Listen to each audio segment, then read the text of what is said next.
I'm Troy Thompson. Over the last 15 years, our family has worked hard to create a place we call the center of the universe. A place where our kids and someday our grandkids can come home to and laugh, have fun, learn how to work, pray, worship God, and be a place to celebrate life with all our friends. After a quarter century in uniform, I put away one set of boots for another, working on our acreage, improving the land, fixing some structures, and building new ones. We say, give back to the community, be useful, keep your hands calloused, and spread the gospel. This is a little place in a little state right in the middle of flyover country, from which cries out a voice in the wilderness to all who might want to listen, learn, and laugh along with us. This is our American dream. Hello, friends and neighbors, and welcome to Sunnyside. It is the 13th of January, 2025, and I'm getting caught up on news from the last week or two. We got back from Hawaii a week ago and kind of recovering from that. Got a little bit of a cold. I guess when you go from beautiful, perfect weather in Hawaii to, beautiful Midwestern flyover country weather at 12 degrees or single digits, it causes a little bit of a situation. So I had a little bit of a cold over the weekend. I'm getting over that. And I guess that's going around. So we're used to that. Do they have colds in Hawaii? I guess they would. I know they were really scared of COVID, which is a cold. That's kind of a big a coronavirus, a cold is anyway, whatever. But so I had that and I dealt with that. Now here I am on Monday morning, the 13th of January, 2025 already, and got lots of things to discuss today and some updates for you as far as the sunny side of life goes. First of all, I have to say happy 19th birthday to son number 3, Jack. Congratulations on a 19 years on this planet, and we've enjoyed every moment with you and look forward to so many, many, many more years. You've almost been around 2 decades. That'll be next year, of course, and so happy birthday to our son, Jack, and he'll be heading back to classes at Waldorf University this week, which we're looking forward to. Waldorf's a great school. I went to, that's where I went to college. And they have decided in the last couple of years that they're going to let the kids off just before Thanksgiving break, and then they'll bring them back in the middle of January. So the kids have a lot of time at home, and that's been fun. I don't know how productive it really was. Jack did have some situations this during the break. First of all, he had a car accident. He had he got hit by another truck on a very icy and foggy morning and was clipped by the rear tail of another bigger truck that was coming his way. It was one of the windmill maintenance guys. We have tons of windmills out here in Iowa, and there's lots of service guys that are taking care of them. I don't know what they do. I'm sure it's super important, and it's really adding to our energy output as a nation, or not. I know they had those same windmills in Maui, and they look terrible. They put the windmills on the mountain range in Maui, and it looks horrific. And that's Maui. That's Maui, Hawaii, with the beautiful scenery, the ocean views, the all of that stuff. And here in Iowa, I feel they look ugly also, and they don't do what they said that if they this is not a rant on that stuff, but I guess it is kind of like the energy that the windmills produce doesn't offset the cost, of what it takes to produce them. And the reality is that none of those companies, Florida Light and Power, all of these, energy companies, they make no money if it isn't for your subsidies. So you're paying for it. You are. It's a tax subsidy. That's how these businesses make their money. It's not from the production. It's completely unreliable. But America. Anyway, so one of those trucks, the driver was from out of state, from a part of the United States that doesn't get a lot of snow or ice, and wasn't quite prepared coming into that corner, and fishtailed, and Jack was kind of trying to get off the road and away from him as he was coming around the corner and met him, and then the rear end of the truck, the other guy's truck, just kind of smashed all along the side of the driver's side of Jack's truck, and everybody was fine, and I think I might have talked about that, but it did total out the truck, so he's moving back to school with a different truck paid for by the insurance from the company, from the windmill, the turbine company, which is subsidized by your tax dollars. It all works out in the end, I guess. And so he had that experience, but then in true Jack fashion, he just got picked up by some friends because he was going out 6 o'clock in the morning to go hunting deer, and he got his first deer that same day. So his buddies came and picked him up. We put the truck away in the barn until we could get it assessed and all that, and then he went out and got a deer, and that hung for a while, and then we cleaned it just before Christmas, and so he had all those first experiences coming into the last couple of weeks. Plus, he got to go to Hawaii, and now he's 19 years old. So happy birthday, Jack. We're going to talk today about a few things that are happening. I want to get caught up, and I'm sure that you're just dying for my insight, my opinion on what's happening. Maybe not. I don't know. But I got to get it out there. What's the point of having your own podcast if you can't talk about what it is that you want to talk about? We're going to talk about the California wildfires a while, and then we're going to talk about the Greenland option, which I'm excited about.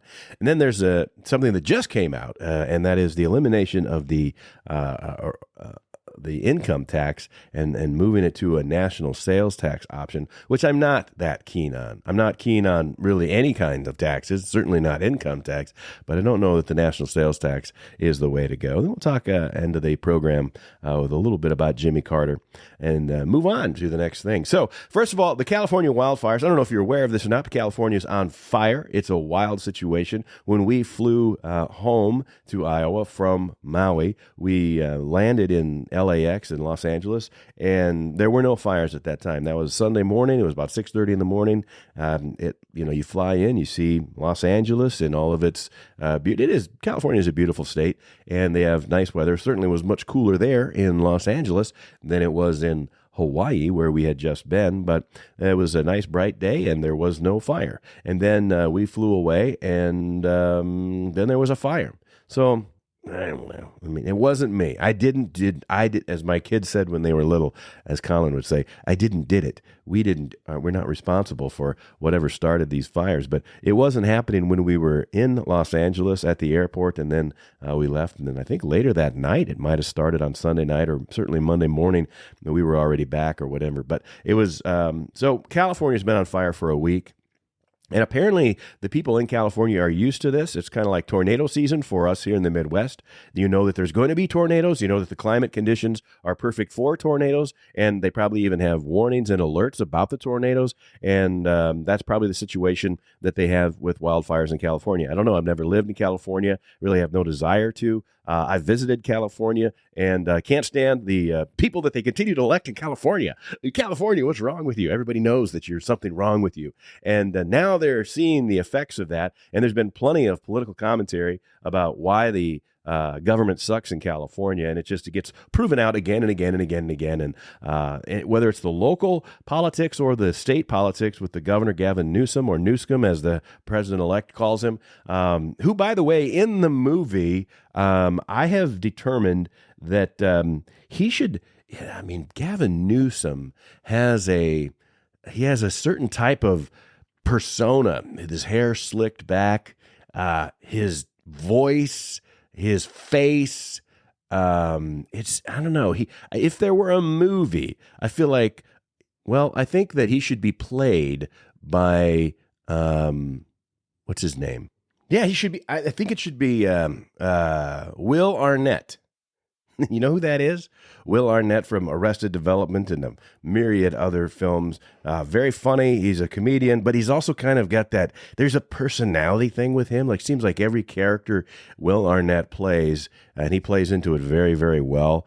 He was in Blades of Glory as like the Twisted Brother too, and he's got that raspy voice, and he just has that kind of a jerk personality, which he plays on as a comedian perfectly. and Batman and the Lego movie and all of that stuff. That is Gavin Newsom, except he actually, I think, is a jerk. He's not doing it for comedic purposes. I certainly hope not.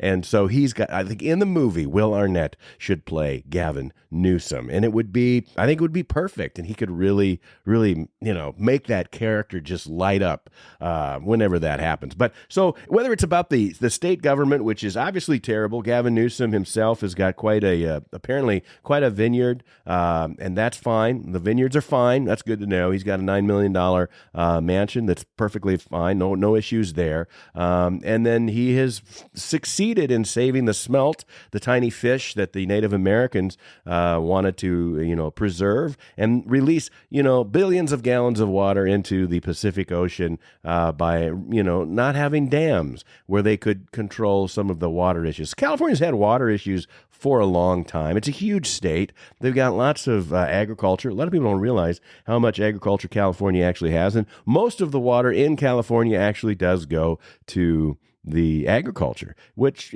takes a lot of water to grow trees, the walnuts, the pistachios. The pistachios. They need the pistachios. California is like the number one exporter in the world, I think, of pistachio nuts. And we're guilty of, I'm not a huge pistachio fan, but we do have a bag of pistachios from Costco in our cupboard because the rest of the family really enjoys pistachios. And the family that owns the Wonderful Company, the people that own Palm and 1-800-Flowers or whatever it is, all of that stuff, that's the same family. They're bazillionaires, and they control a lot of the water in California, and they control a lot of the politics in California as well. And so for a long time, California's had water issues, and I'm not an expert on it, but it seems to me like they could have mitigated that quite some time ago. It seems like they don't want to. And they also apparently don't like clearing the underbrush.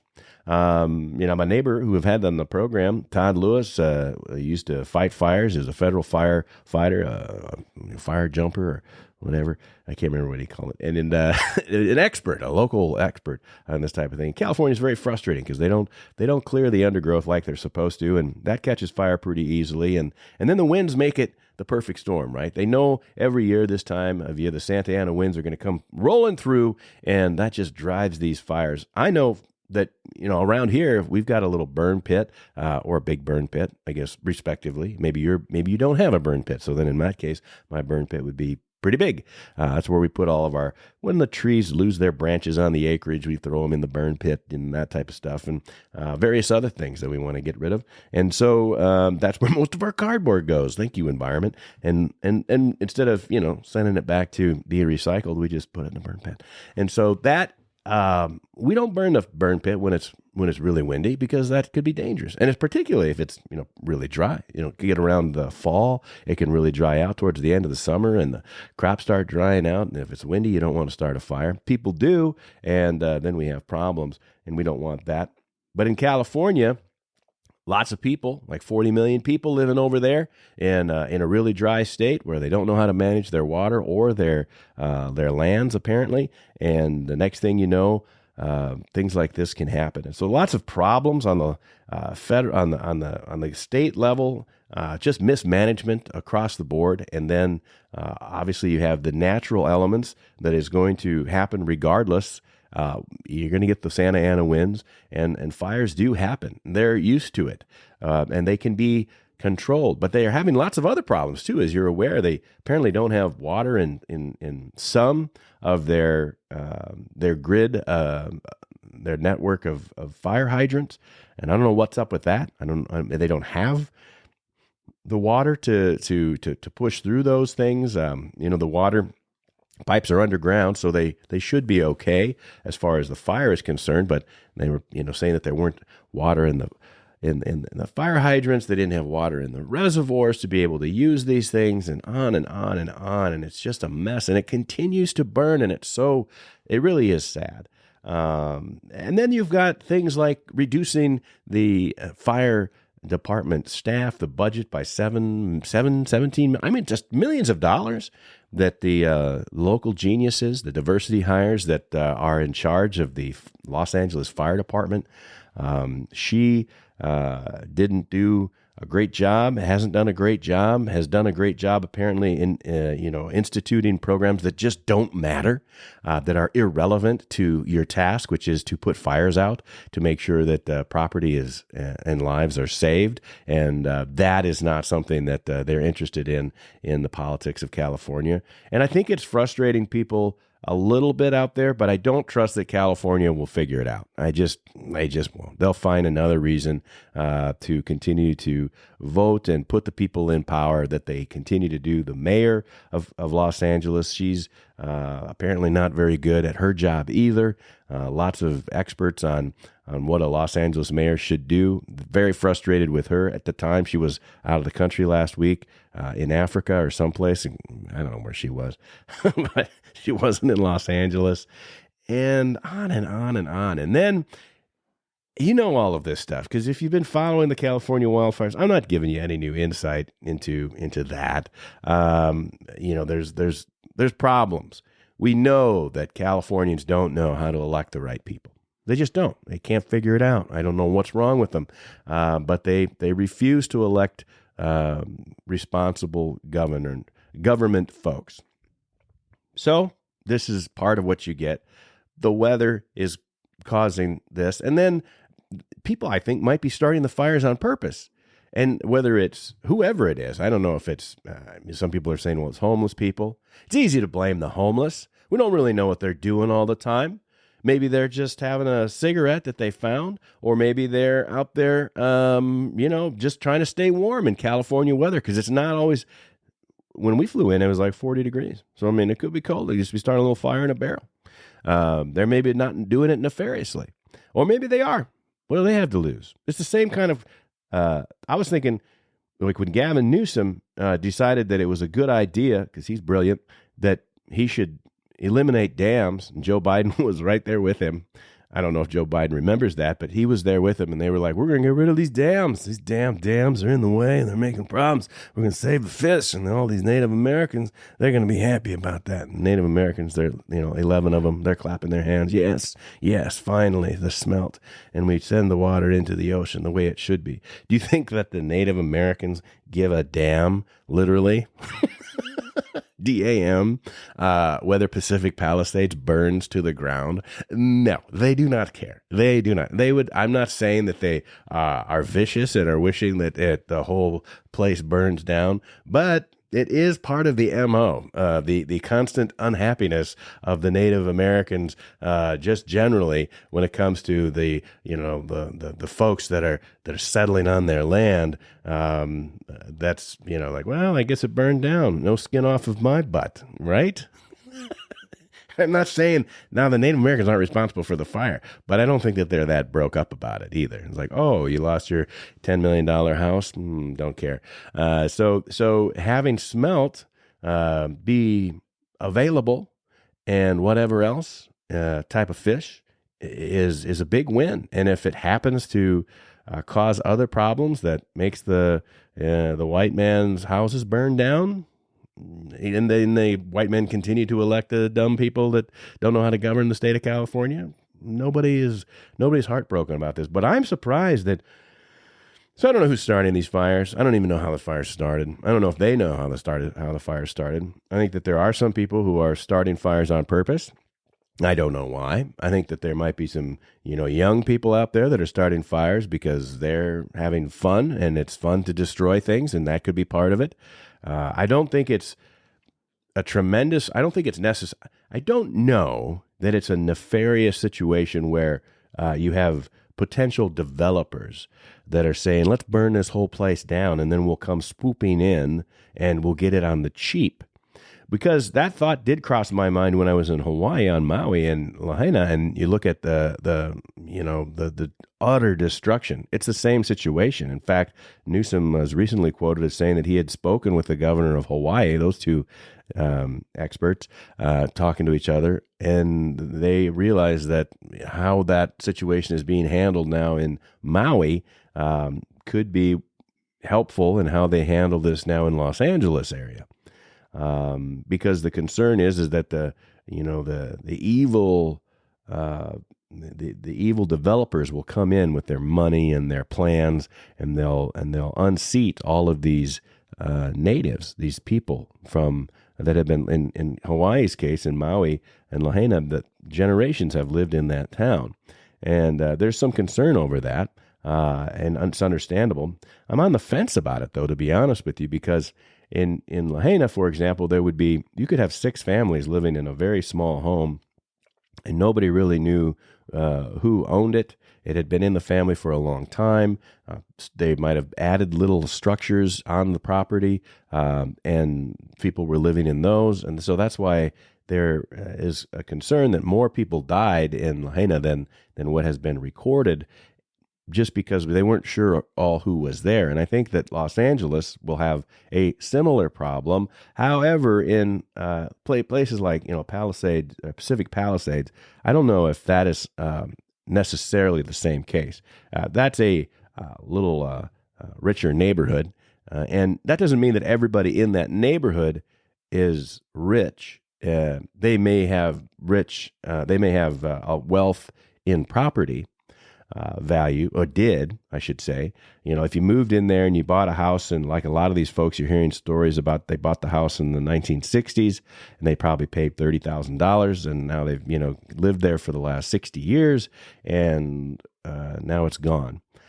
You feel bad for those folks, but those folks are not the ones that they're used to it. Like the old timers, the generational, like the old true, like we bought this house in the 1960s or the 70s, and now it's worth bazillions of dollars because California land values are crazy, and all of these famous people live in this, this particular part, but it's all over the Los Angeles. They're spreading all over Malibu, all kinds of places, and so you get the news from what famous people lost their houses, and the famous people are not, maybe with the exception of like James Woods, but all of them are gone. Like they're taken off. In fact, most of the people, understandably evacuated the area, got out of there. And Heidi and I were talking about it, and I was like, well, I'd probably stay. Like I would, and she's like, well, you would stay, but I would be screaming like, we need to get out of here. And I'm sure that that's a normal family reaction, because you don't want to die in a fire. That'd be terrible. But the people that do stay, I find very interesting, because like these old timers that stick around, they are actually like fighting the fires. And so it's like all of the newbies that come in, they get out of there, they leave, and everything is destroyed. Everything is burned. The firemen, they really can't do anything when the winds are going 90 miles an hour, and this is just pushing and pushing. There's just not much that you can do. But somehow some of these old timers have found a way to preserve their house. They just stick around, and it's something as simple as putting the fire out. Like when it starts, as a little fire starts, they just put the little fire out. They don't let the little fire get bigger. I've seen videos on that. Obviously, when the wind's blowing 90 miles an hour and it's pushing fire, that's not the same situation. But when you see these little fires, put the little fires out. The people aren't doing that. So there's an urban problem of not doing anything to help out your neighbor. These are the same people that vote for the good of society. For the good of society, we must do this together. It takes a village. But then individually, they're still always expecting somebody else to do the job. This is a problem that we have. California is just a microcosm of a mentality of yet another issue, whereas look at we're just victims of circumstance, and it is terrible. I am not denying it is terrible. It's devastating. I couldn't imagine what that loss must be like, whether it's fire or out here a tornado or whatever it happens to be. I'm not discounting the devastation and how that feels, but I am but not giving anybody a day off when it comes to how you vote and how you think. If you think that it's the government's responsibility to take care of every waking moment of your life, this is the result, because they will fail you. They do not serve you. They have no interest in serving you. They have only an interest in making you think that they serve you. And I don't see a lot of people doing like what this guy did, who was in the Palisades fire and was like putting out his stuff and his neighbor's stuff with water from his jacuzzi. I mean, these are old time common sense, and that's something that's missing, I think, in today's generation of homeowners. This person right here, Randy Stoklos, he came up to me. He's been a resident in this neighborhood for 65 years, and he told me that he's been helping his neighbors, saving houses, trying to save some of the trees here. Randy, you've been here since yesterday. What's been your experience? Well, first of all, seeing the fire coming off the hill and coming out from Palisades Highlands, I knew that we were in trouble because of the wind direction. I think, the only one that stayed on through probably 500 homes up here. And I stayed the night. I saved my home. But it's sheer devastation here. It seems like we've lost like 40 some odd homes, 50 homes up here in Castle Lamar alone. There's nothing that any fireman can do right now. The wind is so fierce. A wall blew off next to me, going probably 90 miles an hour. The inside of the house is just completely full with soot. It's amazing how much damage has been happening. The water's all off, so you can't go there. I was bucketing out of my jacuzzi and a pool across the way at people's homes. I stopped a couple fires. I stopped one that went, and then it reignited at about 4:30 this morning, and thank God I woke up at the perfect time, and I got it, and I stopped it from burning my house. And it's a tough day today.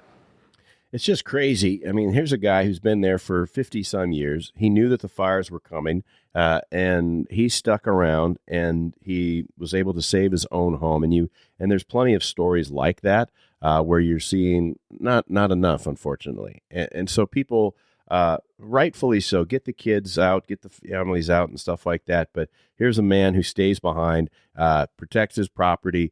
This isn't his first rodeo. He's bucketing water out of his jacuzzi. So not even like, a lot of people in California do have pools, but this isn't even like a pool. It's a jacuzzi. I mean, there's 500 gallons in there probably, so he's got some water as a little reservoir, and that's how he's bucketing it out. I know another guy had set up, I'd seen a video where the dude had set up a pump, which is what I would do. Hey, look, water is the enemy on any acreage, and I have plenty of sump pumps that I've used for a variety of things, and I've got one in I don't want to say an emergency kit, like a bug out sump pump kit, but I kind of do. There are situations where I know that if there's a problem with, say, as gross as it could be, if it's their septic tank, if there's an issue there, or if there's an issue flooding in a basement or something that overcomes the already working sump, or a well house that we have, if there's any type of water problem, I can suck it out, and they don't cost much. It's like less than $100. Get yourself a 0.5 horsepower or a 3/4 horse sump pump and the hose, and it runs off some of them just use garden hoses, so then you pump out your own pool. Anyway, some of the guys did do that, and that's what I would do. We don't have a pool here. It's Iowa, so it gets cold in the winter, and then that becomes a maintenance issue of itself. But a lot of folks in California have them, and I'm surprised that just people don't have the mindset to survive. And they don't. Here's another dude. I'll talk about this guy here. He saved his home from the fires, and these are all old guys. This guy, I love this guy. He's like the only dude left in the neighborhood. And he's walking in his house. Here you go. I've lived here my whole life. I know these people that lives in all these houses. I know the houses. This is my memories, and they're gone. But unfortunately, this is California, and California is a desert, and you get fires like this. This is natural. He's walking through his house. guess maybe he worked. The house was built by my mother and father in 1960, and I lived here my whole life. So there's a lot of memories here, and I think I owed it to them as well to try my best to save it. But just did it with the hose. I got the heavier hoses, and I got the mask. I got the goggles. I got a helmet, a construction helmet. He's explaining. There you go. He's explaining how he puts out his own fires like a fireman. He's got a red sweatshirt and then on. When you see this vortex of embers in that wind, it's pretty scary. But some things in life are worth fighting for. I mean, if I were to lose this house, it would be very difficult to afford to be able to build a new house, to pay the enormous property taxes they have here. What would I do? Yeah, so he puts out his fire. He puts his fire out from I mean, it's just different. Not saying that in every case, that every house that had a pool or a jacuzzi or a koi pond in California, in Pacific Palace, at any of these places, that they would have all been saved. But I think that a little bit of fire readiness would have been helpful. And it's all these old dudes that are just like, hey, building a new house. The taxes here are ridiculous. I can't build a new house for what they tax around. Are you kidding me? This is ridiculous. And then I did think it's kind of interesting. The dude, my parents built this house in 1960, and I've lived here my whole life. Yeah, I mean, just like, I mean, I don't know what the guy did for a living. I don't know if he did live there his whole life. If he had, maybe he is just a single guy who lived in his parents' house since 1960. I don't know. So maybe there is some hope for the unmarried men who live in their parents' basement and play video games all day, and maybe he'll be around to put the fire out or save the family home from future disaster when you're in your 60s or 70s. Possible. I'm not saying that's I just noticed that it's mostly older people that are doing this.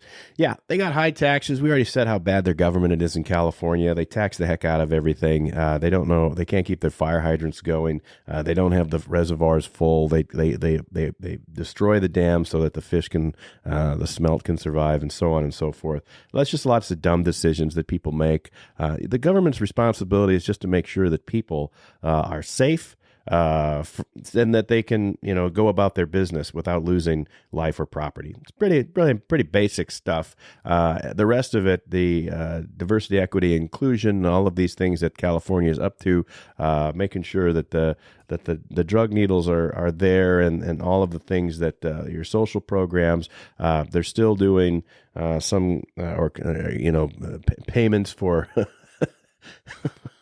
reparations to folks. I don't know how they figured that out. It's just a bad bunch of politics out there, and a lot of dumb people that are in government. And that's not unique to California, but unfortunately for Californians, it's coming to the forefront in this tragic situation with just thousands and thousands of acres of valuable property that is no longer as valuable as it once was, which has led some to believe that because the Olympics are coming there to Los Angeles in 2028, that it's possible that nefarious developers and government types are trying to build a smart city, and the best way to do that is to burn everything down on purpose, create a national tragedy, get lots of attention and federal dollars from a Republican government to rebuild, which won't change the vote in California one iota, and then they'll rebuild their smart city the way that they wanted it to be in the first place. And same conversations happening to some degree in Hawaii, but particularly now in California. These are all conspiracies. I don't believe them, but I also don't disbelieve them enough to say they can't be true. I just don't. I've gotten to a point in my life where I'm like, man, anything could happen. It's possible that these things could be done on purpose. For what reason, we don't know. But it's, that's one thing that has been put out there, that they want to build a smart city. This is a great way to do it. The other thing that we have to mention is that 3 or 4 months ago, 6 months ago, in the last year, the many insurance companies have just popped smoke. Literally, they've gotten out of California, and they did that because, again, Newsom's government in California has made it very unprofitable for insurance companies to insure homes in California. It all starts with an idea that it should cost less to have insurance, and that everybody has to have insurance. And then insurance companies are just like, well, we don't have to be here, and they leave. And the result is, as we know, so many of these people lost their homeowners insurance a few months ago, and now conveniently, or I should say inconveniently, significantly inconveniently, this terrible wildfire situation. How do you rebuild these homes? And it causes other problems. Here's the thing. It's like, well, it doesn't affect you because you don't live in California. They're still suffering from the hurricane and the floods in the Carolinas. They're still dealing with the problems a year and a half later from the fires in Maui. These natural disasters are still causing problems. They're not like tornadoes in that regard. Well, Greenfield, Iowa, still recovering from the tornado last summer, and that bowled through their town. Not to the scale of California or Maui or any of that stuff, but natural disasters do occur. What I'll say about the Midwest is that when something like that does happen, we're not looking to the government for our help. We're not typically saying, who's gonna clean this up? Who's gonna clean this tree up in my yard that I own? Who's gonna help me pick up all the people are upset in the Midwest. And when there's a natural disaster, and naturally we want to drive by after the natural disaster is over, and we kind of, people are irritated because they're already out cleaning up their streets and sawing up trees and things, and annoyed that spectators are, there watching because they're going to get this cleaned up and it's going to go back to normal as fast as they can. The derecho that came through Iowa, again, these are not to scale. But for Iowa, it was a big deal. Sheer winds that just leveled trees from one side of the state to the other, west to east, right through the middle of the state. Particularly difficult in the Cedar Rapids area, which I think is the second or third largest town in the city in the state. And it just really, and you can still see the effects of the derecho. But we get this stuff cleaned up quick, and it'll be interesting to see how California, who isn't apparently filled with people who can put out fires with the ingenuity of hooking up a hose to your pool or bucketing out of your jacuzzi, how soon they will be able to clean up this gigantic mess. And it is gigantic, but it will affect you and me. I like to build stuff. I've got plans to build a garden shed. What do you think that the cost of a 2x4 or a 2x6 or plywood is going to be? We already had COVID, which for some reason raised the prices on all of building materials. I'm not sure why that happened, but it did. And now what do you think is going to happen? The building materials are going to continue to either sustain or they're going to go up. There's going to be a spike. You think that you're going to rebuild all these homes in California, or whether it's a smart city or not, that's not going to cause an effect on the prices of lumber? It is. It's buy your sheetrock now, my friends. We'll see what the prices do at your local Home Depot or your local, in our case, our favorite lumber yard, the Garner Lumber and Supply Company down in Garner, just a few miles away, that have been so great to us. So it's like there's all kinds of effects that we're going to feel from the California wildfires. We may not feel the effect in our entertainment, since these movie stars lose their homes, and maybe they'll be able to, be more genuinely sad when they do a sad scene and they have to think of something that makes them cry as they deliver a line, and they can think about their home burning down or something. Like maybe that will make them a better actor, but it's not going to, that's ultimately not going to affect you and I. These fires will affect how we build stuff out where we live, wherever you live, whether it's in California or wherever. And that's what happens, when there's a hurricane, that happens when there's wildfires. there was already, for example, a tremendous backlog on electric transformers.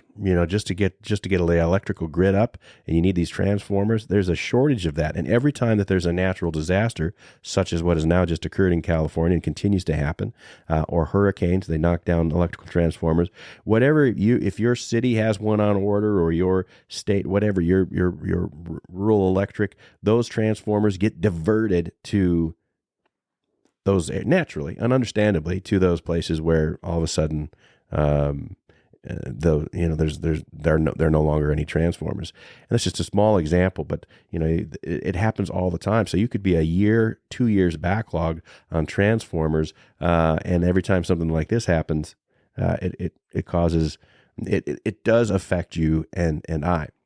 So we do have a vested interest in how California votes for their leaders and making these environmental decisions and not being idiots. Unfortunately, because we don't live there, thank God, we don't have much say in how they ultimately vote. But it just requires a little bit of forethought. I wish that more of the Californians were like these two old guys that I highlighted.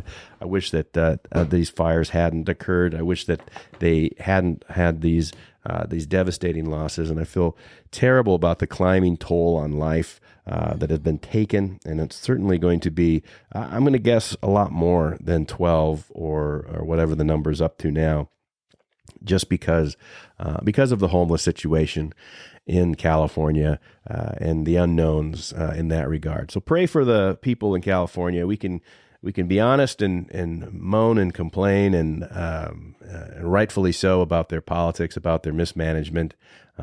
We can even complain about the way that people aren't able to survive because we're just a weaker class of human beings than we used to be 40 years ago. But at the end of the day, it's a tragedy, and it sucks that these people have lost their property and their homes, and we certainly feel terrible for that. And we pray for them and pray for their resilience and pray that they see God in this opportunity. Wouldn't that be an amazing result of this devastation in California, as if people turn to God? And that actually is not uncommon. When bad things happen, people take a moment to look skyward and pray to God, and maybe something ultimately good will come from this. Let's pray that that's the case. But I do want to move on then from the wildfires. Not an expert. Talked about it longer than I wanted to, but it is kind of the number one thing that's on everybody's minds right now. I do like the Greenland option. If you're not aware of this is a new thing that is, it's actually was kind of brought up in 2019, so about 5 years ago, when, excuse me, that's my cold, when President Trump was in his first term, had kind of floated the idea of, wouldn't it be great if we had, if Greenland were ours? And this has come back up again now before he takes the inauguration, coming up very shortly next week. The convicted felon, that will become the president of the United States. Can you believe it?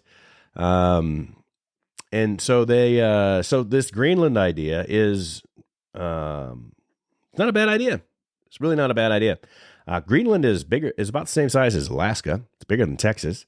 It's got it's like second in the world for rare earth minerals. What are rare earth minerals? That's that bottom line on the periodic table of elements, and things in there that we need, that we think we need anyway. We absolutely need for our batteries, for our lithium, for our cobalt, all these things that we really have to have in modern society and modern technology as the world advances. Greenland's they're the second largest natural store of that. And then they've also got, obviously, petroleum. And they're on the very northeast corner of the West, what we can, the North American continent. They are an island, and they're pretty big. I think they're the biggest island, actually, that's not a continent like Australia. And mostly covered with glaciers, so a lot of snowpack there. I guess that the whole thing is shaped like a bowl, so all the mountains are around the outside, and all the inside is like this gigantic valley, or I guess this is called like a big bowl in there. And so you have a lot of fresh water frozen on Greenland. The environmentalists super concerned that if all of the ice melted off of Greenland, then what would happen is that you'd lose a lot of your shoreline around the world. That would affect, obviously, the shoreline of the United States. It would really shrink the size of Florida. It would be pretty devastating to a lot of the Caribbean islands, and on and on and on and on. And of course, most of the world's population does live along the shorelines of the world, and at the rapid pace of centimeters a year. You can see how that could be pretty devastating to people that continue to build on beaches. Again, here in the Midwest and flyover country, it doesn't affect us. So not too concerned about the melting of Greenland in 200 years or so, if that's actually what happens. But it is a very strategic. I think it's a great option. I don't think that we should make them a state. First of all, they have 50, between 50 and 70,000 people. I mean, let's say between 30 and 70,000 people. We don't really know, but not a lot of people for a giant place like that. So they don't even meet the requirements for representation of a state of the number of people that you would need. So they don't meet that. Numerically, so they wouldn't be a state. They do have what's called home rule. They're sort of governed to some degree by Denmark, but not really. Denmark handles their kind of their world affairs, but that's about it. The United States is already there. We have military bases at Toul, and I mean, it's very close to the Arctic Circle. In fact, I think 2/3, maybe 3/4 of the island of Greenland is in the Arctic Circle. As the Earth warms up because of our efforts, we've really been trying to make the globe warm. Folks out here on the farm, we've been really, revving our engines and feeding our cows beans to make them fart more, and so we've really try to really bring the temperature of the Earth up. As that happens across the world, then the north and then the passage shipping lanes are going to open up in the Arctic Circle. Unfortunately, that brings a lot of traffic through over the north end of Russia, which would then gain. They could gain quite a bit from that. And so it would be beneficial for us to have some additional oversight there. We already have Tool so that we can see what those Russians are up to when they try to send their missiles our way. We've had that for a long time over there, really since World War II. But Denmark spends like $600 million. They spend less than $1 billion on, which is a lot of money to them, but to us, it's not that much. And they spend it on Greenland, and Greenland is very dependent upon that. And they also can't really grow anything. Like a scintilla of the land is arable, so it's not like they're growing vegetables there. That is warmer on the south end, I guess, of Greenland than it is even in Canada, and that's just because of the way the ocean works or whatever. And so that does make it a little more. So instead of like being 15 to 20 degrees below 0 Fahrenheit, like it is, on the same parallel in Canada and Greenland, it's like 15 or 20 degrees above 0 Fahrenheit.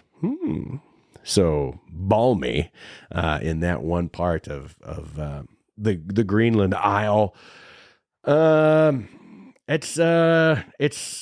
think we should do that. It should be a territory. It should be a territory with territorial privileges and governance in the same way and support in the same way that Guam, Samoa, and Puerto Rico, the U.S. Virgin Islands, Greenland wants to control itself, align itself with the United States of America is a good move. The United States is stronger than the European Union. Greenland would then no longer be a part of the EU.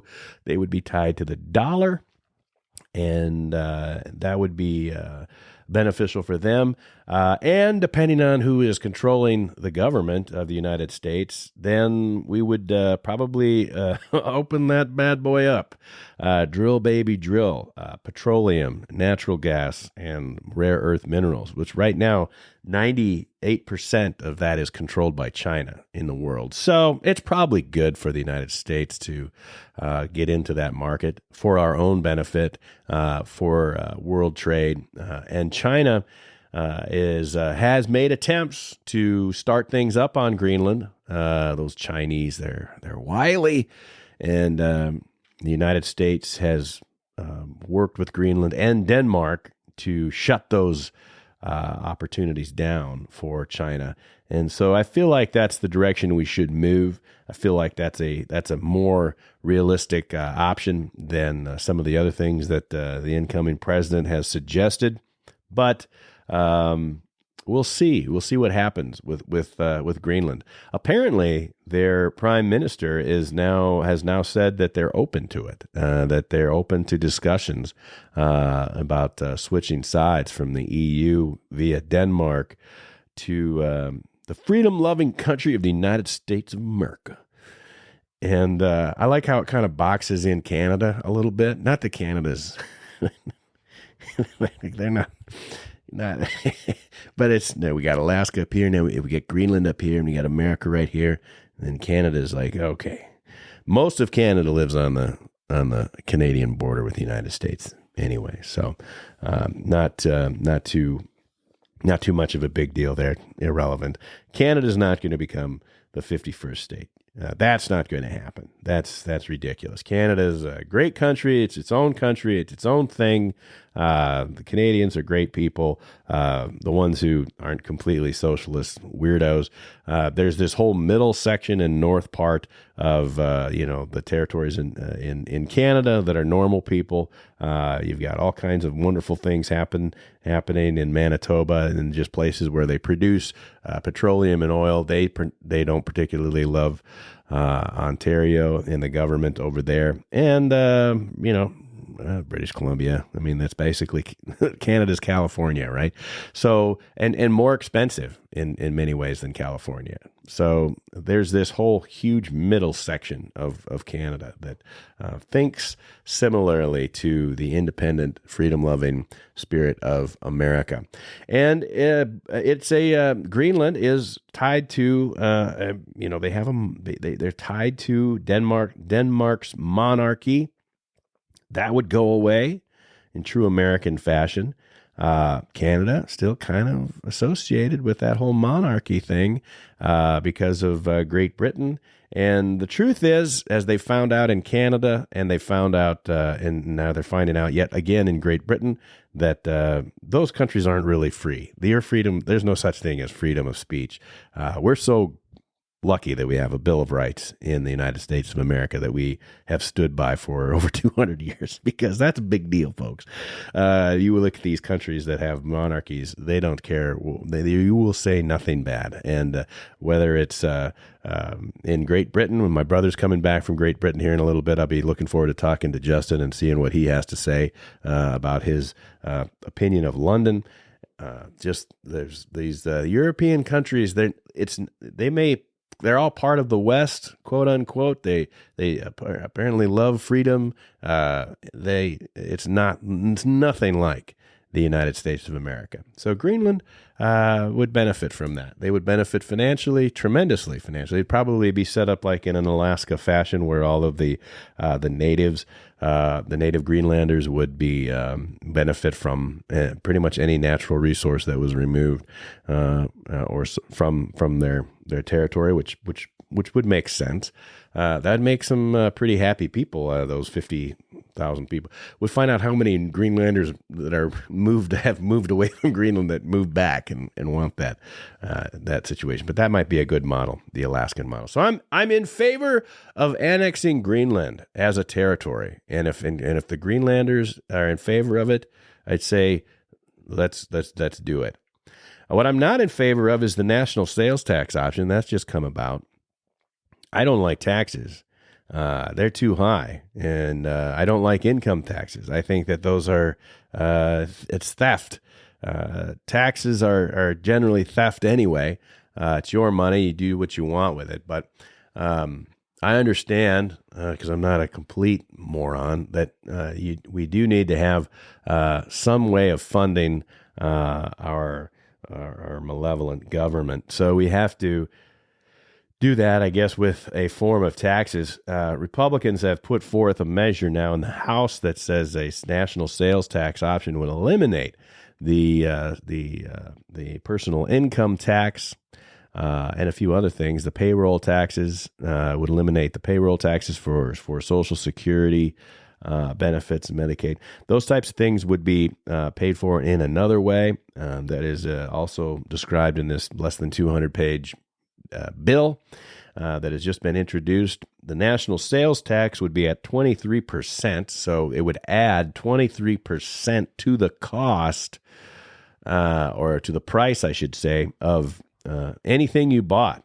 And I don't know if it would be from a stick of gum to the house that you buy, your car. It applies to services. So you're paying your plumber, or you're paying somebody to mow your lawn. You add 23% on top of that. In return, you eliminate that 7.5% that's coming out from your payroll taxes for the Social Security scam, which would still be paid for in a different way, so that basically the baby boomers would continue to get their money for the next many, many decades. And then we would, but I think that the income tax would go away, and it would just be replaced by this national sales tax, and each individual would be responsible for that. The advantage to a national sales tax, if there is one, besides eliminating the income tax, is that it does promote saving. In other words, it puts the consumer in charge of how much tax they ultimately want to pay. Now, we have trained our American people to be consumers. And America we love shopping. We love buying our stuff. We don't particularly love saving or investing. We still think that the Social Security pyramid scheme is a retirement plan. And so we've bought into all of that. So it's not just a relief from personal income tax. It would be a complete change in mindset about how you spend your money. It would be interesting to see how Amazon reacts to tacking on 23%, how that would affect sales. If you look at your local groceries. Groceries in Maui were ridiculously expensive, in our opinion, so that when we got back to Iowa here and we did some grocery shopping, we were price conditioned to believe that they were ridiculously cheap here in the Midwest. And cost of living is cheaper here in the Midwest, but imagine adding another 23% on top of your apples and your oranges and whatever it is that you're buying for groceries, for your gasoline, for everything. So it would cost you a lot. But then you could also say, well, I'm not going to drive as much. I'm not going to buy as much gasoline. I'm not going to purchase food in the same way. And so it would change people's buying practices. And I don't know if that's good for the economy. We want people to be able to buy stuff, and some people have also, so it encourages people to save, which means that they're not spending money on things to buy, which does kind of slow down sales for everybody else. That's why I don't think it's a great idea. And this isn't a good argument, but one of the things that have been put forward about this in opposition was say, well, the Brookings Institute, which is the left's think tank, then they would say, well, it really should be 38%. Like 23% isn't good enough. Like we would need 38%, based on what we currently spend. And therein lies the problem. It's like, well, government doesn't need to spend that much money. You don't need that much money, government. And so 23% is what the Republicans are. And still, that's just crazy. Can you imagine? We just were crying about inflation for the last 4 years under Biden and blowing out the dollar. And now we're going to, it's a different type of inflation where you're like, now we're going to put 23% on top of everything that you buy for goods and services. Even if you eliminate, which it would eliminate a lot of the IRS, because you don't have that need. It would eliminate corporate taxes, which would make, you would think, more corporations want to do business in the United States, and they're not really affected by the price to produce whatever it is that they're producing, but it would still affect their sales because you're still adding 23%, and so that becomes the new norm. I just don't think that's as good of an idea as just a simple flat tax. I don't like income tax. I don't like it. I dislike it. But I think a flat tax is smarter than a national sales tax because it just eliminates the IRS. You can still do these other things that this bill is attempting to do, and you don't and you don't really need to deal with the overt effects, which is a pretty big unknown of how people would ultimately spend their money and what that would do. Imagine the stories you would tell your grandchildren. I remember when a dozen eggs was $2, $1 for a dozen eggs. And people would be like, that's impossible. It's like $40. America. So I don't think that, we'll see where that goes. It probably won't go anywhere. It's just, it's pretty crazy. I'm sure that they've researched it and they have a reason why they think the national sales tax would be a better solution than a flat tax. I like the flat tax option and cutting the hell out of government. Just cutting. Cut. Bye. Finally, speaking of government and leadership, let's talk about real briefly here. President Jimmy Carter passed away. The first president to reach the age of 100 passed away while we were in Hawaii and was set to rest this past week. And the flags have been obviously at half staff as they should be, because when you see the passing of a head of state, that is the appropriate time to lower our flags, our colors, to half staff or half mast if you're a Navy guy. That's the right thing to do. Jimmy Carter came from Georgia, Plainfield, Georgia, I think, Plain something. Wasn't a plain guy. He had the image of a plain person, just a regular old peanut farmer from Georgia. He certainly wasn't. He was a nuclear submarine guy. He was a smart dude. He was very well connected. He had been the governor of Georgia. He was in the Democratic National Committee. He was very, very, very savvy human being, and deeply entrenched in the Democratic Party.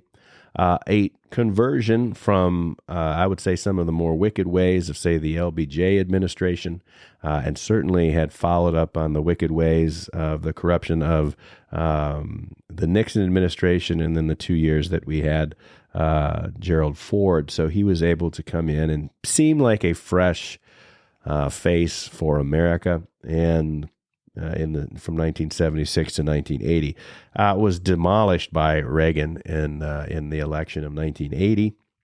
Hadn't been a very good president, was the example of why Democrat policies don't work economically, and why the ideas that a lot of the early progressives had put in the Democrat Party had put forward, why those concepts do not work.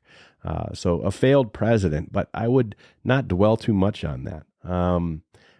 Jimmy Carter as a human being, of all of the presidents that I've that I've grown up with, of all of the presidents that have been alive while I've been alive, Jimmy Carter actually did stuff that was useful after he was a president.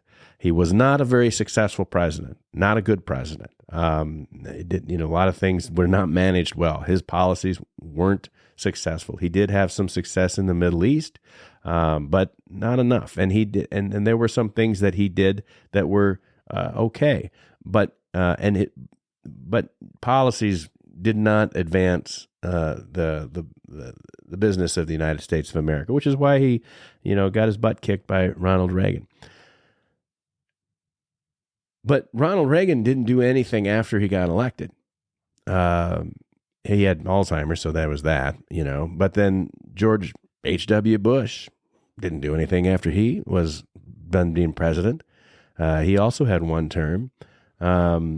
He wasn't building houses. George W. Bush, his son, didn't do anything. I mean, Bill Clinton was out and about, and they were raising money, but they weren't doing the things. Barack Obama, he's been making Netflix specials, running the White House for the last 4 years. I mean, he's been pretty busy in that regard.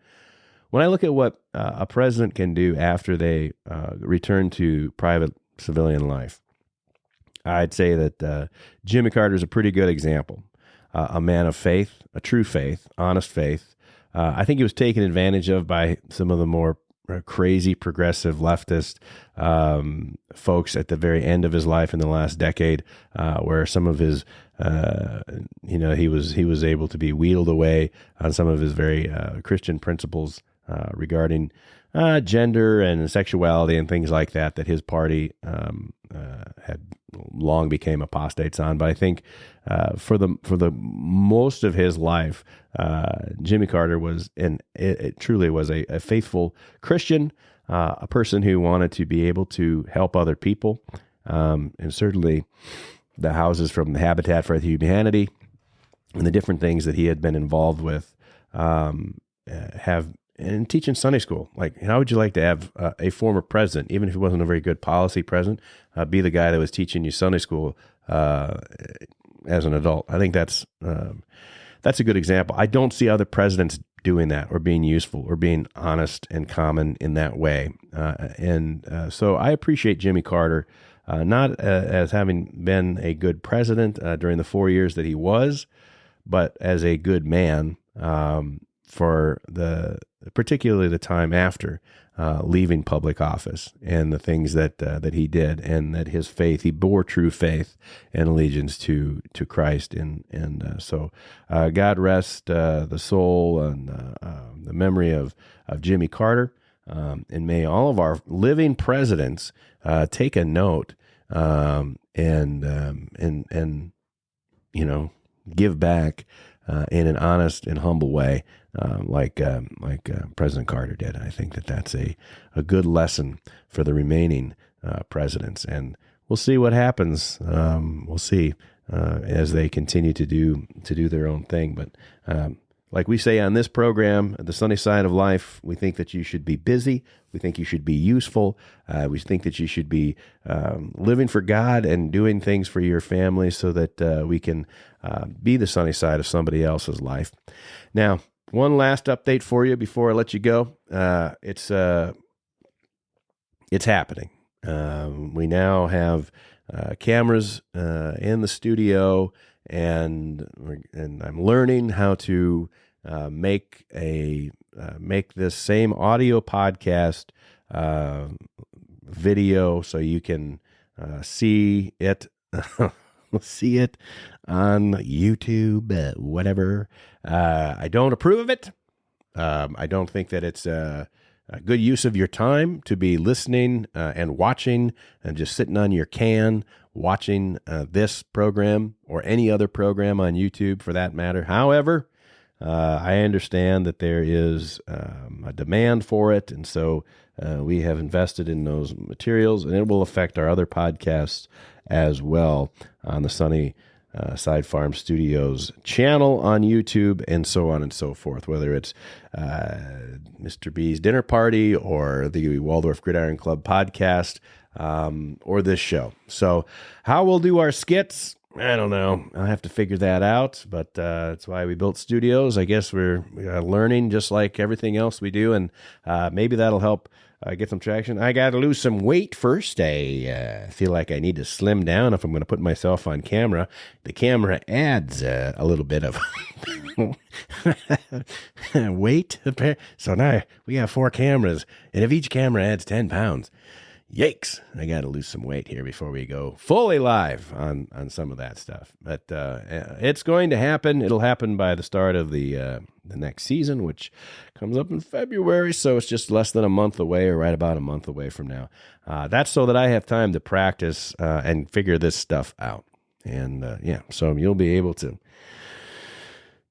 see this stuff. But it'll also allow me to do more videos that I do want to do, so you can see what I'm actually talking about. Not necessarily part of the podcast, but we can post videos about what I'm building in the shop, the little projects we've got going on in the barn, what we're doing with our garden, just things that are happening here at Sunnyside, so you can kind of get a feel for what I've been yapping about for the last couple of years. So it's happening. All right, friends. That is what's happening here at Sunnyside. Until next week, I hope you are the Sunnyside of someone else's life. I want to thank all our friends and guests for stopping by for this episode of the Sunnyside of Life. All the Sunnyside of Life players who stopped by, creative support provided every day by my incredible wife Heidi and our fantastic 4 boys. Thanks to every one of our listeners. That means you. A big shout out to my brothers and sisters in uniform holding the line around the world. Share the word, folks. Let the people know what we're up to. Subscribe so you never miss an episode, and follow us on social media. All skits are written or adapted and directed by me, Troy Thompson, and are produced here at Sunnyside Farm Studios and delivered to all platforms by Buzzsprout. Music and sound effects are provided by Soundstripe. The Sunnyside of Life is a weekly production about our life on the family farmstead here in Iowa, the liberties we prize, and the pursuits which make us happy.